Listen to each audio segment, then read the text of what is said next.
অম্বিকা চক্রবর্তী। এক রাতে তিনি এমন কাজ করেছিলেন যার ফলে পুরো চট্টগ্রাম শহর কয়েক ঘন্টার জন্য ব্রিটিশ সরকারের কাছে অন্ধ আর বোবা হয়ে গিয়েছিল। 18 এপ্রিল 1930, চট্টগ্রাম। মাস্টারদা সূর্য সেন ব্রিটিশ অস্ত্রাগার দখলের পরিকল্পনা করেছেন, কিন্তু একটা বড় সমস্যা ছিল।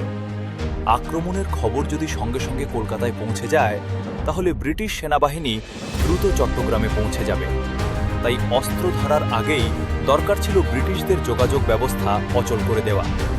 এই দায়িত্ব দেওয়া হলো অম্বিকা চক্রবর্তীকে। তিনি তার সঙ্গীদের নিয়ে রাতের অন্ধকারে টেলিফোন আর টেলিগ্রাফ লাইনের দিকে এগিয়ে গেলেন। একটার পর একটা সংযোগ কেটে দেওয়া হলো। মাত্র কয়েক মিনিটের মধ্যেই চট্টগ্রাম বাইরের পৃথিবীর সঙ্গে যোগাযোগ হারিয়ে ফেলল। ব্রিটিশ অফিসাররা সাহায্যের বার্তা পাঠাতে পারলেন না। ঠিক সেই সুযোগেই বিপ্লবীরা পুলিশ অস্ত্রাগার ও অক্সিলিয়ারি ফোর্সের অস্ত্রাগারে আক্রমণ চালান। ভারতীয় প্রজাতান্ত্রিক বাহিনীর নামে জাতীয় পতাকাও উত্তোলন করা হয়। কয়েক ঘন্টার জন্য হলেও চট্টগ্রামে ব্রিটিশ প্রশাসন কার্যত অচল হয়ে পড়েছিল।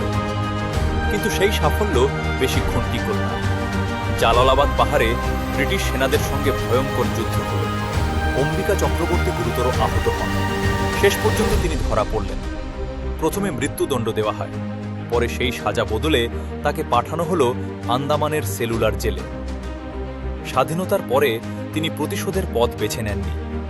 যে মানুষ এক রাতে ব্রিটিশ সাম্রাজ্যের যোগাযোগ কেটে দিয়েছিলেন, সেই মানুষই পরে গণতন্ত্রের পথে হাঁটলেন, নির্বাচনে জিতে বাংলার বিধানসভা সদস্য হলেন। ইতিহাসে তার নাম খুব কমই উচ্চারিত হয়, কিন্তু চট্টগ্রাম অস্ত্রাগার অভিযানের সেই রাত অম্বিকা চক্রবর্তী ছাড়া কল্পনাই করা যায় না।